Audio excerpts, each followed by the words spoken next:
Chapter 4. Icarus's Old and New Books. Icarus's was a small bookshop in Kentish Town. Scooter and Hoggie discovered it a few months earlier by chance, when a sudden burst of rain forced them to seek shelter in the doorway of a nearby house. On the outside, the house looked as if it had been abandoned for years. Its walls had long lost their paint. The patches on the house's old roof, at least a dozen of them, were made by someone who quite obviously knew nothing about home repair, and consisted of a piece of plywood, an old tea-tray, the bottom of a wooden barrel, and other random items one finds in one's attic. The shrubs and vines that surrounded the house had been allowed for a very long time to grow wherever they pleased, so that by now they had completely devoured the ground floor. Inside, however, Icarus's was cosy, warm, and brightly lit.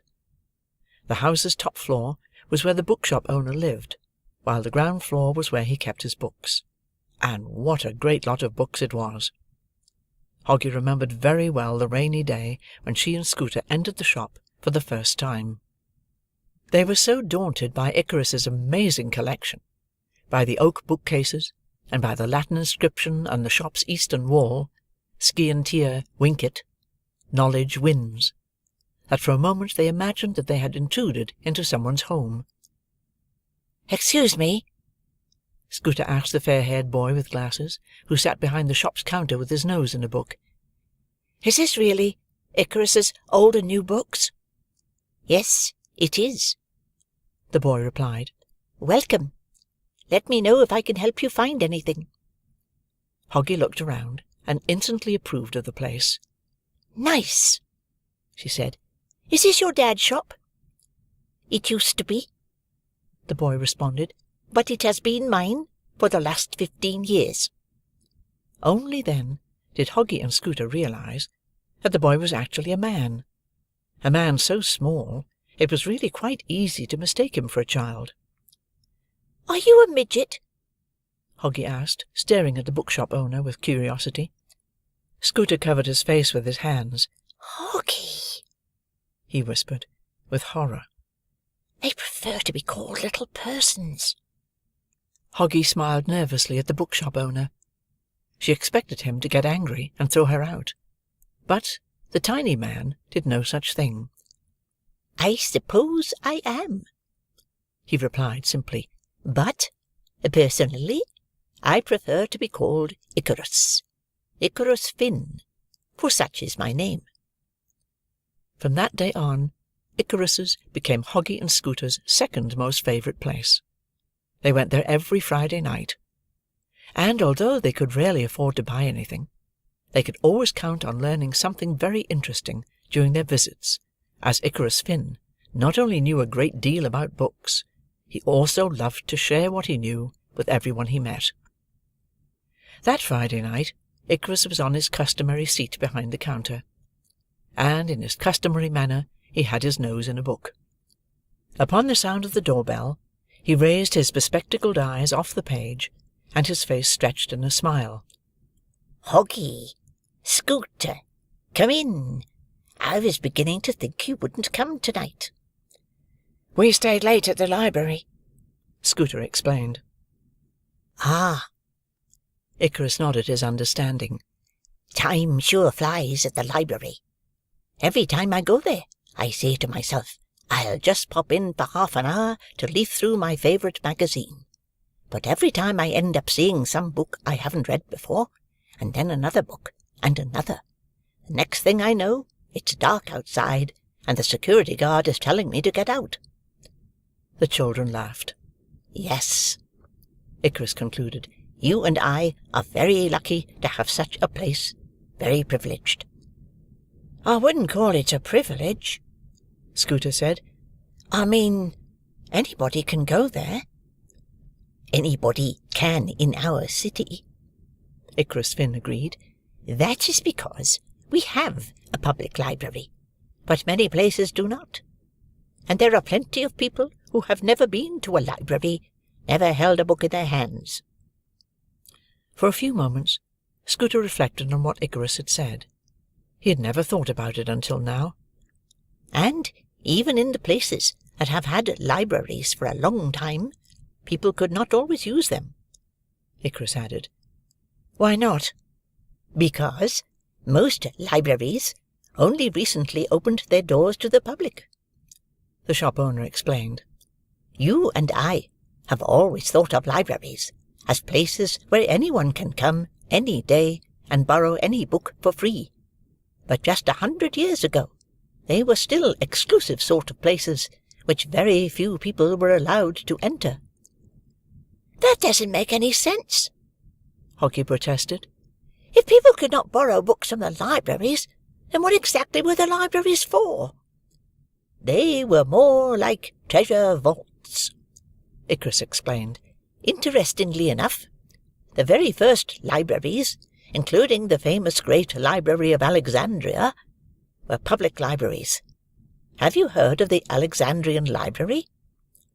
Scooter nodded, but Hoggie shook her head, and so Icarus continued. "Oh, it was an amazing place, built 2,000 years ago by King Ptolemy of Egypt. The great Library of Alexandria occupied several city blocks. It had reading rooms, lecture halls, and even a garden. Its collection was absolutely enormous. Hundreds of thousands of books from all over the Greek islands, Africa, and Middle East. Ptolemy had this idea of creating the largest book collection in the world. He was so obsessed with it, he'd even steal books from other libraries to expand his." "Greedy ogre," Scooter could not help saying. Icarus nodded his agreement. "Still, to the king's credit, he kept the doors of the library open to everyone. Scholars and students from all over the world could visit it for free." "So, how did libraries become treasure vaults?" Hoggie asked. "The first public libraries were built by the ancient Greeks and Romans, the nations that also had the first public schools, because they believed that a good education was the mark of a truly accomplished man. But those who inherited the Greek and the Roman cultures, the kings of medieval Europe and the Catholic Church, had a completely different idea of what makes a man accomplished. They didn't respect an educated man. They respected a man who had wealth and power. They wouldn't spend money on schools. In fact, they did everything they could to keep ordinary people from learning. They knew that it was easier to control people if people were ignorant.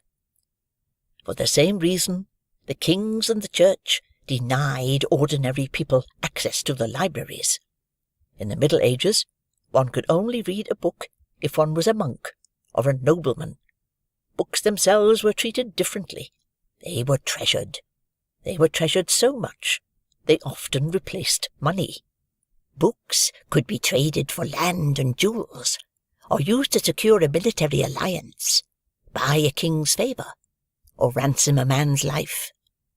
The person who had the largest book collection was also the richest person."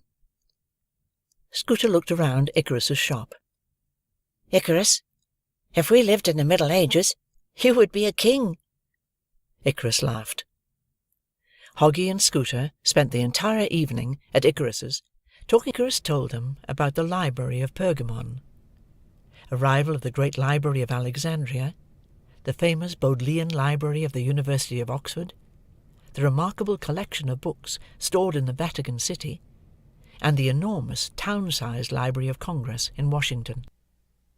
The children also browsed the shop's collection and bought a couple of books. Scooter bought Captain at 15, an adventure novel by the French writer Jules Verne, and Hoggie a book of ancient Mesopotamian myths. Around 9:30, Icarus locked the door, and, with the children's help, began to tidy up the shop.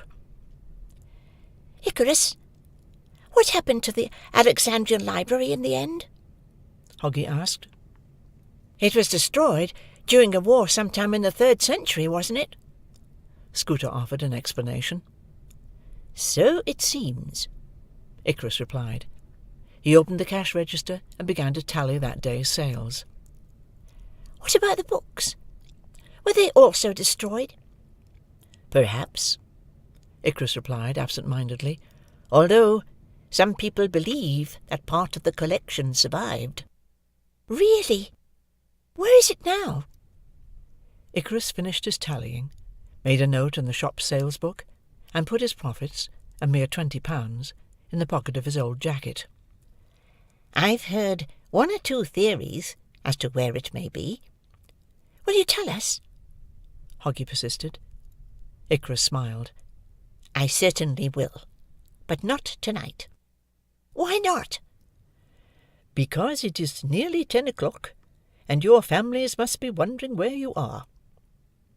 All the way home from Icarus's, and for the rest of that evening, Hoggie could not stop thinking about all the amazing books stored in the world's most famous libraries she was yet to discover.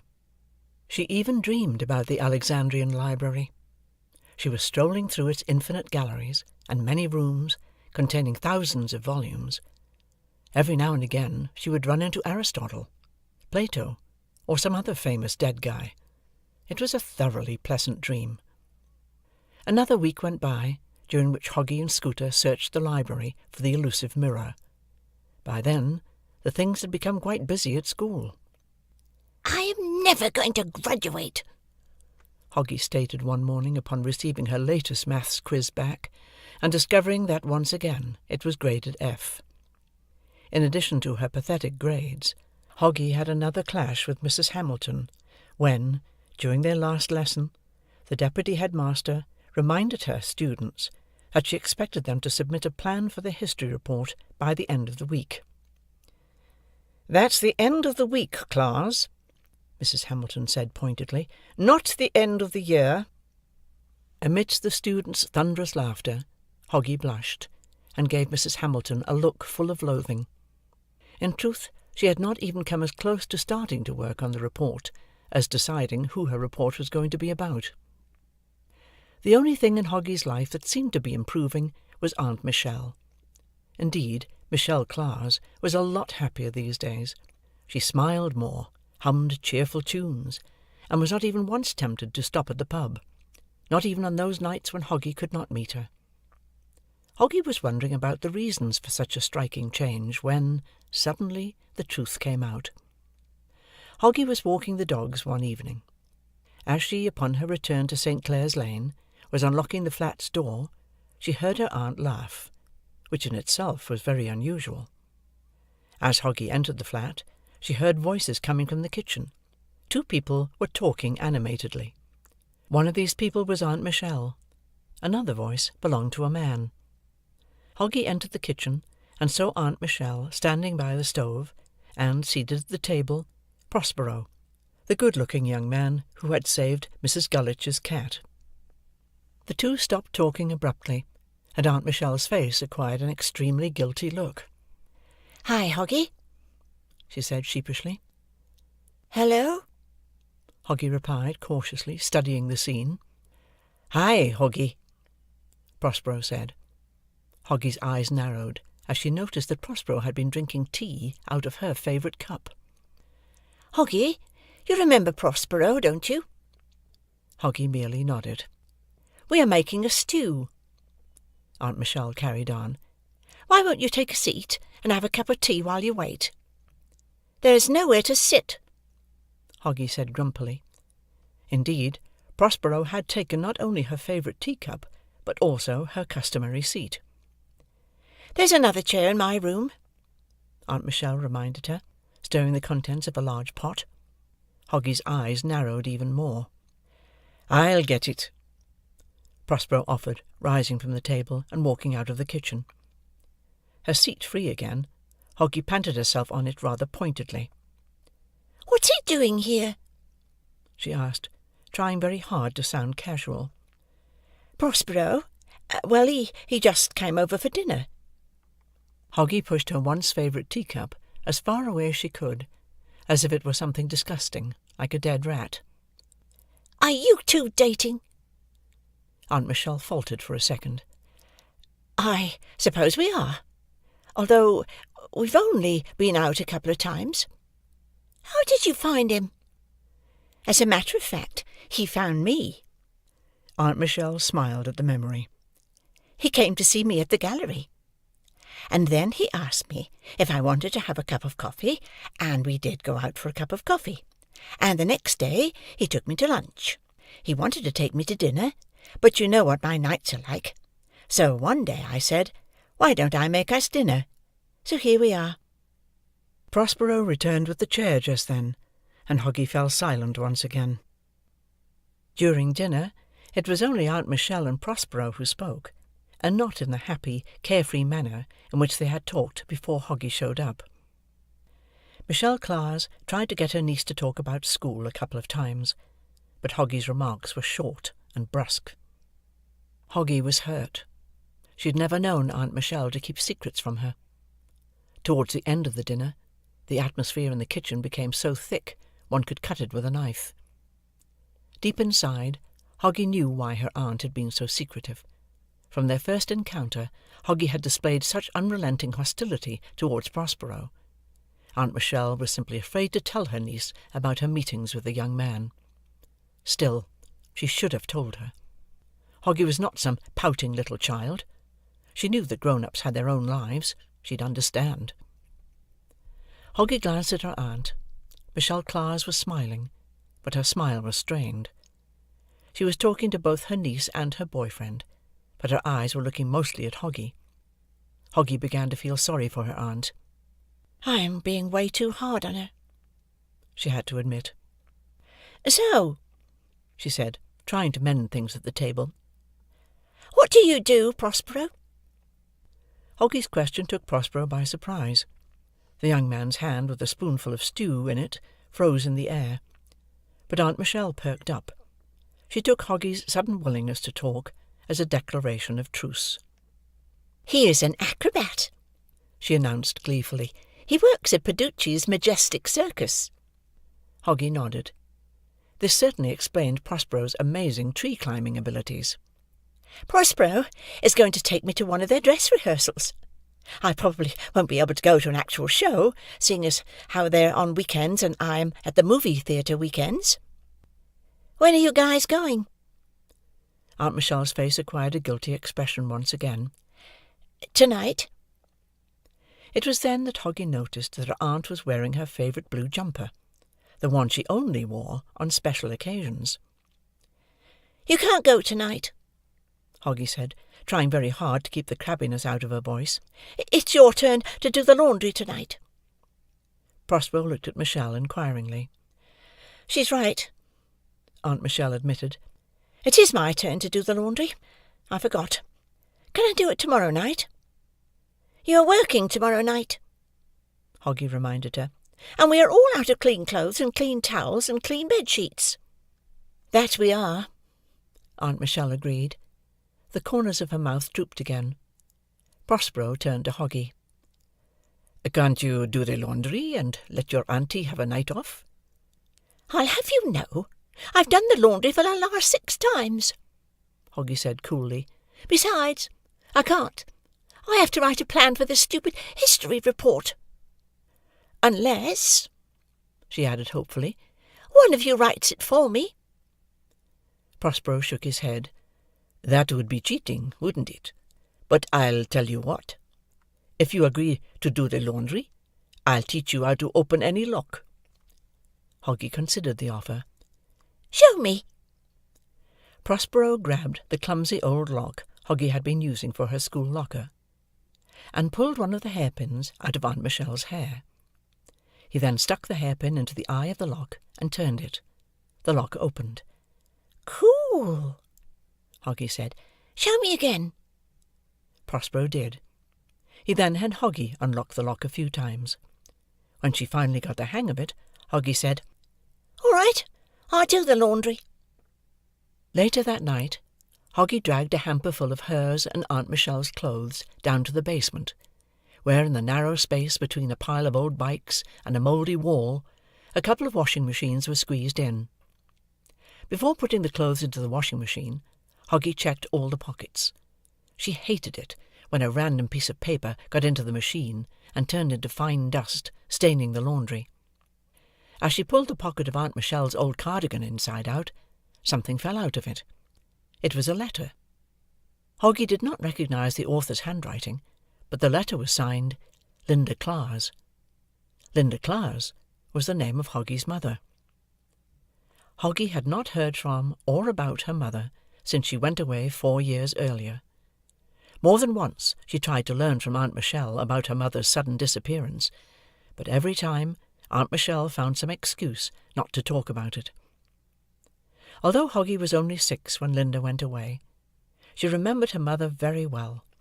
She was short and skinny, but very strong. She liked to take Hoggy on long walks and play with her, and tell her wonderful stories, and she had a beautiful laugh. One day, Linda said, "I have to go somewhere, Hedgehog. Maybe I'll be gone just for 1 day, or maybe for a long time. I honestly do not know which. But even if I am gone for a long time, I will come back to you, because I love you very much." In her letter, Linda did not say where she was, and why she had gone away. However, the last words of her letter read, "I hope to see you both soon." "She's coming home!"